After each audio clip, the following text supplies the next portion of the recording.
আসসালামু আলাইকুম রাসেল ভাই, ভূত.com শ্রোতা বন্ধুরা। আমি সাবরিনা, টরন্টো কানাডা থেকে। অনেক বছর ধরেই ভাবছি ভূত FM এ এসে আমার গল্পগুলো শেয়ার করব। আমার গল্পগুলো হচ্ছে আমার একান্তই আমার, সবই ভূতের বলবো না, জিন ধরে নিতে পারে। আমি ভূত আছে বিশ্বাস করি না, তারপরও ভয়ে ভয়ে কাটে আমার সব সারা দিন সারা রাত। আমি একা কখনো ঘুমোতে পারি না টিনেজ বয়স থেকেই। আমার সাথে ভূতের ঘটনা অনেক, আমি একটা একটা করে শেয়ার করতে চাই। যদি রাসেল ভাই আপনি প্রচার করেন তাহলে আমি আরো বলবো। আমি খুব রিসেন্ট একটি ঘটনায় যাচ্ছি। সেটি হচ্ছে গত বছর কোরবানি ঈদের পরের দিন হঠাৎ রাস্তা ফাঁকা, আর হঠাৎই আমাদের ইচ্ছে হলো আচ্ছা আমরা একটু মহাস্থানগড় বেরিয়ে আসি। তারপর যে ভাবা সেই কাজ, রাতে হুটহাট ডিসাইড হলো খুব আর্লি আমরা বেরিয়ে যাব, হুইচ ইজ ফজরের আজানের পর। দেন আমরা ঘুম থেকে উঠে স্টার্ট করেছি, তখন আজান দিচ্ছে এরকম এক টাইমে। রাস্তায় কোনো গাড়ি ছিল না, ফাঁকাই বলা চলে। আশুলিয়া পর্যন্ত গিয়েছে, অলমোস্ট গাড়ি ছিলই না। হঠাৎ দু একটি গাড়ি হয়তো যাচ্ছে, এরই মধ্যে আশুলিয়ার ওই যে সোজা রাস্তাটা চলে গেছে যমুনা ব্রিজে ওঠারও বেশ আগে, ওখানে একটা নির্জন রাস্তায় হঠাৎই আমার মনে হলো, হঠাৎ মানে কয়েক সেকেন্ডের মধ্যে আমি দেখলাম একটা খুব সাজগোজ করা মহিলা গাড়ির একেবারে কর্নারে।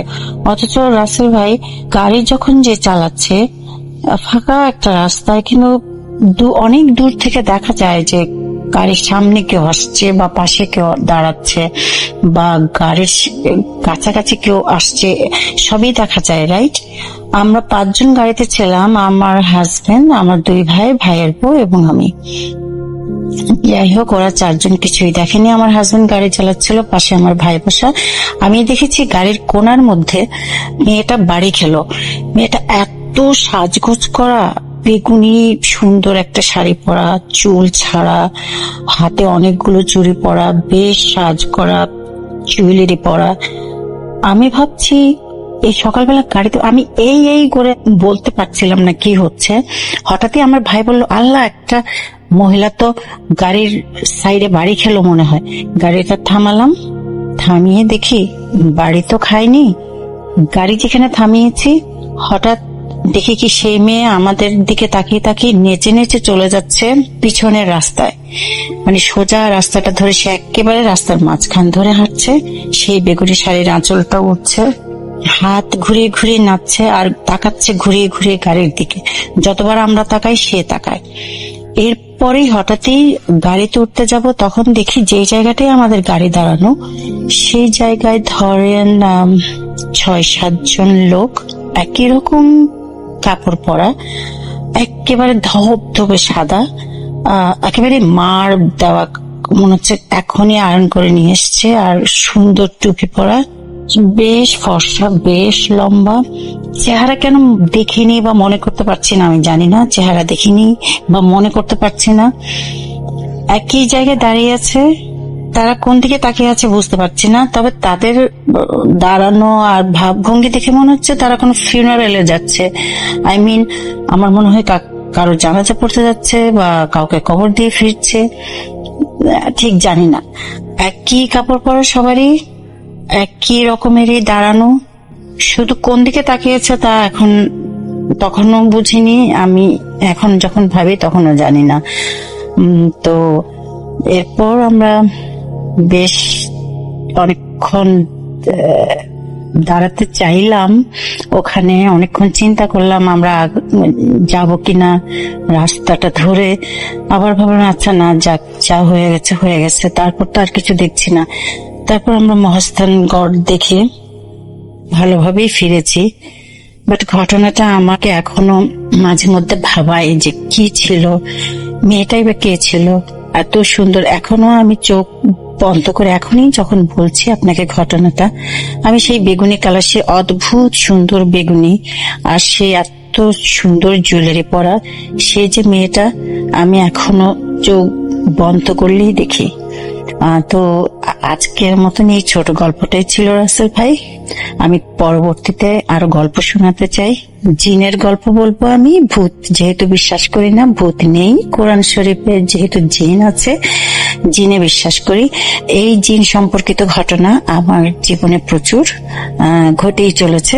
কি অদ্ভুত ভাবে এইসব নিয়ে বেঁচে আছি। যাই হোক, সবাই ভালো থাকবেন। থ্যাংক ইউ সো মাচ আপনার ঘটনার জন্য। আপনাকে অনেক ধন্যবাদ। এবং আমি এখন যেটা করব সেটা হচ্ছে চলে যাব সরাসরি আমাদের পরবর্তী যে অতিথি আছেন তার কাছে। কেমন আছেন রাসেল ভাই? আশা করি আপনি ভালো আছেন, ভালো দলে আছেন। রাসেল ভাই, আমি অন্তর, বাসা জামালপুর, পড়াশোনা করছি দুর্যোগ ব্যবস্থাপনা বিভাগ, বেগম রোকেয়া বিশ্ববিদ্যালয়, রংপুরে। রাসেল ভাই, আজকে যে ঘটনাটি আমি শেয়ার করব সেটি জামালপুর একটি ঘটনা, এবং ঘটনাটি শুনেছি আমি আমার মায়ের কাছ থেকে। তো রাসেল ভাই, দেরি না করে সরাসরি আমি ঘটনায় চলে যাচ্ছি। রাসেল ভাই, ঘটনাটি ঘটেছিল আজ থেকে ঠিক 12 বছর আগে, এবং ঘটনার শুরুটা হয়েছিল আজ থেকে ঠিক 20 বছর আগে। যে ঘটনাটি বলবো সেটি একটি অলৌকিক ঘটনা, যার সাক্ষী যেখানে ঘটেছে সেই গ্রামের সকলে। রাসেল ভাই, ঘটনাটি মূলত জিন সম্প্রদায়কে নিয়ে একটি ঘটনা। সেই জিন সম্প্রদায় কিন্তু রাসেল ভাই লক্ষ্য করবেন যে মানুষের মতো তারাও কিন্তু আল্লাহ তাআলার ইবাদত করে। তো একটা জিন সম্প্রদায়ের একজন পীর ছিল, সে পীরটার নাম ছিল খস পীর। সেই খস পীরের ঘটনা আজকে শেয়ার করছি। রাসেল ভাই, ঘটনাটি বলতে গেলে প্রথম আমাকে একটা ধাপ বলতে হবে, তারপর আমাকে আরেকটা ধাপে যেতে হবে। প্রথমে ঘটনাটা আসলে কিভাবে শুরু। রাসেল ভাই, লক্ষ্য করবেন একটা অজপাড়া গায়ে গ্রামে পাশ দিয়ে ব্রহ্মপুত্র নদটা গিয়েছে। তো সেই নদে যখন পানি শুকিয়ে যায় তখন মানে ছোট ছোট ছেলে মেয়েরা কিন্তু সেখানে গোসল করতে যায়। সুযোগ পেলে আমরাও যাই। তো সেই অল্প পানিতে কিছু ছেলে মেয়ে গোসল করতে গিয়েছে, তারা গোসল করছে। তো হঠাৎ একদিন প্রতিদিনের মতো তারাও গোসল করতে গিয়েছে, আবার সেই এলাকার কিছু ছেলে মেয়ে। তো হঠাৎ একটা আচমকা ঢেউ, ভাই, মানে একদম অল্প পানি, যদি ঢেউ আসে আপনার সর্বোচ্চ হলো কোমর পর্যন্ত আসতে পারে। তো একটা আচমকা ঢেউ সকলের উপরে চলে আসে। চলে আসার পর যখন ঢেউটা চলে যায়, দেখে একটা মেয়ে মিসিং, একটা ছোট মেয়েকে পাওয়া যাচ্ছে না। তো অনেক গুরুতর একটা অবস্থা তৈরি হয়ে যায়। মানুষের চিল্লাচিল্লিতে অনেকে চলে আসে, অনেক খোঁজাখুঁজি করে।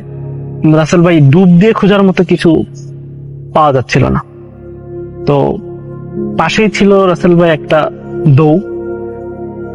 দৌটা হচ্ছে রাসেল ভাই গ্রামের ভাষায় যাকে বলা হয় হচ্ছে নদীর পানি যেখানে সে ঘুরপাক খায় একটা কোনায়, এবং সেই দৌটা অনেক সময় এত পরিমাণ গর্ত হয় যে অনেকটা সাগরের কোন একটা তলদেশের সমান হতে পারে। অনেক দৌড়ে আছে যে তল খুঁজে পাওয়া যায় না, এমন কথা আমরা অনেক সময় শুনে থাকি। প্রিয় লিসেনার, স্বাগতম ভূত এফএম ইউটিউব চ্যানেলে। এখানে আপনারা শুনতে পারবেন ভৌতিক বিভিন্ন ধরনের গল্প। প্রতিদিন রাত 9টা 30 এখানে ভিডিও আপলোড করা হয়। নতুন নতুন ভিডিও পেতে চ্যানেলটিকে সাবস্ক্রাইব করে রাখবেন। তো দৌড়টা অনেক দূরে ছিল, তো সবাই অনেক খোঁজাখুঁজি করলো। ডুবুরি আসলো, ডুবুরি দৌড়তে গেল, কিন্তু সেই মেয়েকে আর খুঁজে পাওয়া গেল না। এভাবে কেটে গেল দীর্ঘ 7টা বছর। 7 বছর পর বা তারও বেশি হতে পারে যে সবাই ভুলে গিয়েছিল সেই ঘটনাটা। তো সেই গ্রামে বাস করতো একটা বালক। সে তখন যৌবন পার হয়ে প্রাপ্তবয়স্ক হয়ে গিয়েছে। তো তার একটা সমস্যা ছিল যে সে হাঁটতে পারতো না, তার 2টি পায়ে জন্ম থেকেই পঙ্গু, এবং সে উপার্জন করতে পারতো না, তাই তাকে অনেক কষ্টে জীবনযাপন করতে হতো। সে ভিক্ষাবৃত্তি করতো, লোকেদের দ্বারে দ্বারে যাইতো। তাছাড়া তার মনে অনেক কষ্ট ছিল। সে আল্লাহর কাছে সবসময় ফরিয়াদ জানাতো যে সে কি পাপ করেছিল জীবনে, তার জীবনে এত কষ্ট কেন। আমি জানি না উপরওয়ালা শুনে ফেলেছে কিনা। তো হঠাৎ একদিন রাতে সে স্বপ্ন দেখে। স্বপ্নে কেউ একজন তাকে বলছে, তুই আমার কাছে আয়, তোর সব কষ্ট দুঃখ দূর হয়ে যাবে। প্রথম দিন সে পাত্তা যায় না। তারপর দ্বিতীয় দিন সে আবার স্বপ্ন দেখে, তুই আমার কাছে আয়, তোর জীবনের যত কষ্ট দুঃখ আছে সব দূর হয়ে যাবে। তো সে হুজুরের কাছে যায়।